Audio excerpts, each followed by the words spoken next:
Bismillahirrahmanirrahim. Assalamualaikum warahmatullahi wabarakatuh.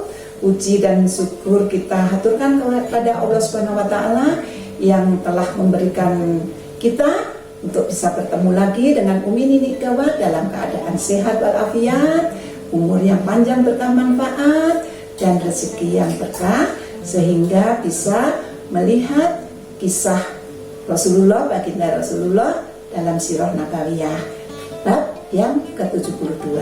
Salam dan sholawat tentunya kita haturkan kepada junjungan kita Nabi besar Muhammad SAW beserta keluarga dan para sahabatnya. Kita bertemu lagi masih dalam kondisi COVID-19. Semua saudara-saudaraku, sahabat-sahabatku dimanapun berada, apabila keluar rumah, ikuti anjuran pemerintah dengan protokol kesehatan 5M.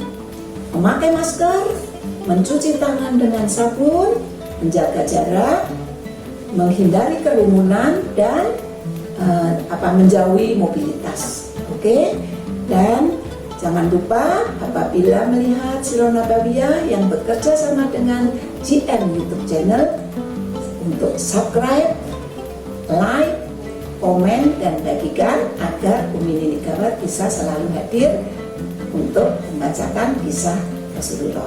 Kita mulai untuk bab yang ke-72.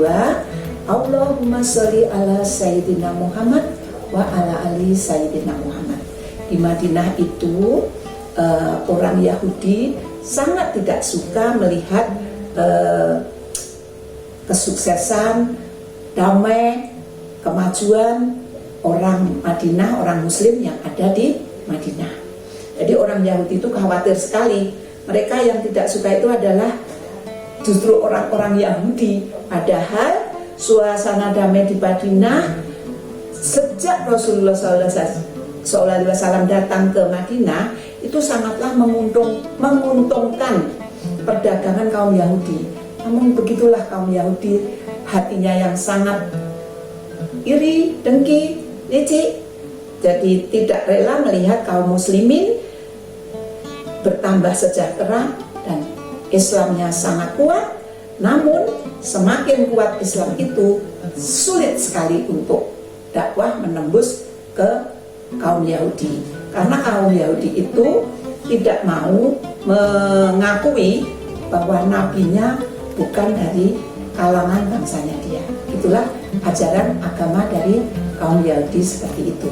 Maka dari itu dia sangat khawatir melihat kemajuan Muslim yang di Madinah begitu pesat, damai, sejahtera, rukun, saling menolong. Justru orang Yahudi sangat khawatir, padahal menguntungkan perdagangan dia. Begitupun seandainya saja para pemimpin Yahudi sudah menghalangi dakwah Rasulullah SAW, tentu banyak umat mereka yang memeluk Islam. Di antara segelintir kaum Yahudi ada yang masuk Islam adalah seorang robi, yaitu pendeta Yahudi yang bernama Abdullah bin Salam. Setelah memeluk Islam, Abdullah bin Salam itu mengajak keluarganya juga untuk masuk Islam. Usahanya berhasil, seluruh keluarga Abdullah bin Salam semuanya masuk Islam, namun dia masih tetap merahasiakan keislamannya itu kepada teman-temannya kaum Yahudi tadi. Terus Abdullah bin Salam berkata kepada Rasulullah, "Ya Rasulullah, saya khawatir kaumku akan menghinaku dan merendahkan aku jika mereka tahu aku masuk Islam." Demikian kata Abdullah bin Salam kepada baginda Nabi besar Muhammad SAW. Sudikah kiranya Rasulullah menanyakan tentang siapakah saya ini kepada bangsa saya, yaitu bangsa Yahudi. Rasulullah pun mengabulkan permintaan itu. Beliau menanyakan kepada orang Yahudi mengenai Abdullah bin Abdus Salam, bagaimana pendapat mereka mengenai pendeta atau Robi Abdullah bin Salam tadi. Ternyata orang-orang Yahudi tadi berkata yang baik-baik mengenai Abdullah bin Salam tadi. Dia adalah pemimpin kami yang baik, dia pendeta kami, dia seorang cendekiawan kami. Nah, mendengar hal itu, Abdullah bin Salam pun keluar menemui kaumnya dan berkata, aku telah memeluk Islam. Kalau kalian menganggapku sebagai pemimpin, pendeta yang baik, cendekiawan, maka kalian bisa mempercayaiku bahwa sesungguhnya agama yang benar, agama yang dibawa Rasulullah SAW itu adalah agama yang lurus dan benar. Namun apa yang terjadi? Nah, wajah orang-orang Yahudi tadi pucat pasi mendengar pengakuan pendetanya Abdullah bin Salam beserta keluarganya masuk Islam. Nah, dengan begitu kehilangan darah karena begitu terkejut, sesaat itu tidak seorang pun berbicara. Kemudian bukannya berpikir jernih, mereka menanggapi Abdullah bin Salam dengan marah.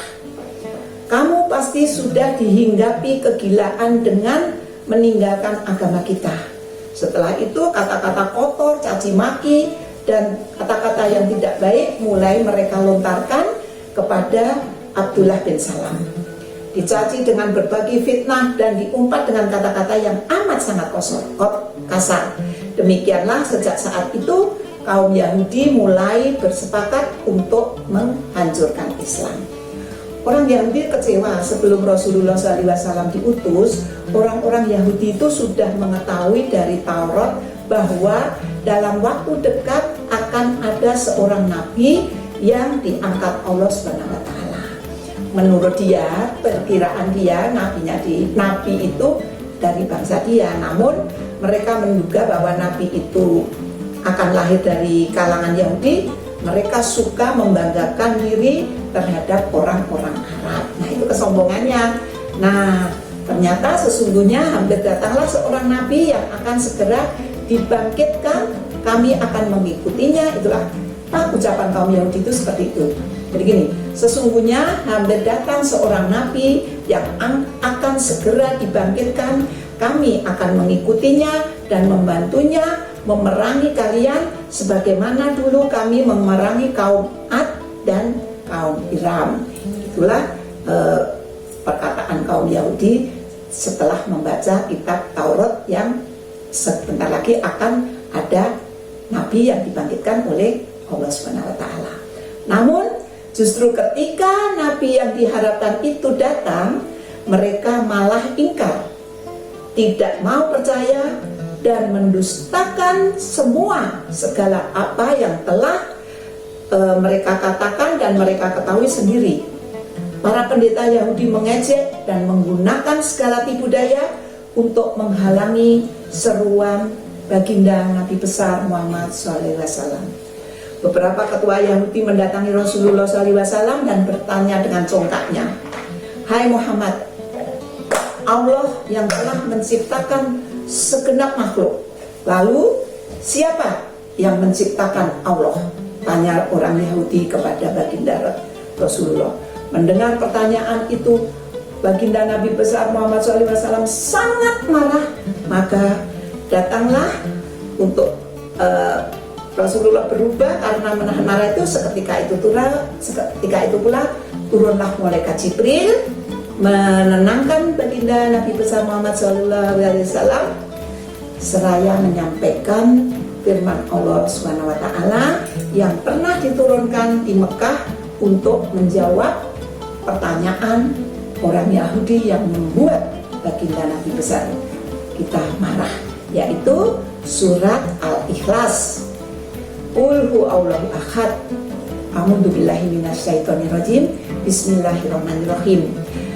Surat Al-Ikhlas ayat 1, katakanlah dialah Allah yang Maha Esa. Ayat 2, Allah adalah Tuhan yang bergantung kepadanya segala sesuatu. Ayat 3, Dia tiada beranak dan tidak pula diperanakan.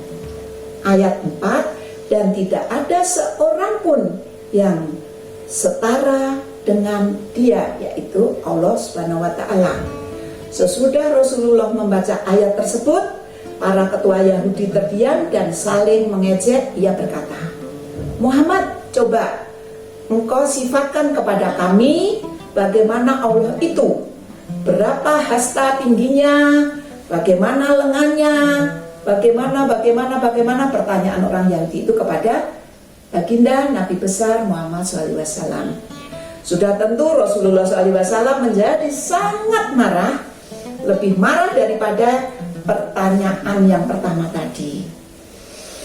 Namun Jibril kembali turun memadamkan rasa marahnya Rasulullah SAW dan sambil menyampaikan firman Allah Subhanahu wa Ta'ala untuk menjawab pertanyaan yang lancang itu tadi, yaitu surat Az-Zumar surat 39 ayat 67. A'udzubillahi minasyaitonirrajim. Bismillahirrahmanirrahim. Dan mereka tidak mengagungkan Allah dengan pengagungan yang semestinya, padahal bumi seluruhnya dalam genggamannya pada hari kiamat, dan langit digulung dengan tangan kanannya. Maha suci Tuhan, maha tinggi Dia dari apa yang mereka persekutukan. Nah, maha benar Allah dengan segala firman-Nya. Ajaran Yahudi tidak pernah menarik hati orang Arab karena orang Yahudi kurang mengajarkan nilai-nilai kesatriaan yang dijunjung tinggi orang Arab. Mereka juga sering menyembunyikan Taurat dan tidak mau mengajarkannya kepada orang lain. Jadi dalam Al-Quran itu, Yahudi itu disebut Bani Israel, artinya keturunan Israel. Israel adalah panggilan orang untuk Nabi Yakub alaihissalam. Nabi Yakublah yang menurunkan bangsa Yahudi. Demikianlah pertemuan kita untuk Sirah Nabawiyah, bacaan kisah Rasulullah bab 72 hari ini. Apabila ada tutur kata Umi Nini Gawat yang kurang berkenan dan banyak salah-salahnya, mohon bisa dimaafkan. Kita bisa bertemu lagi untuk esok hari. Billahi taufiq wal hidayah. Wassalamualaikum warahmatullahi wabarakatuh.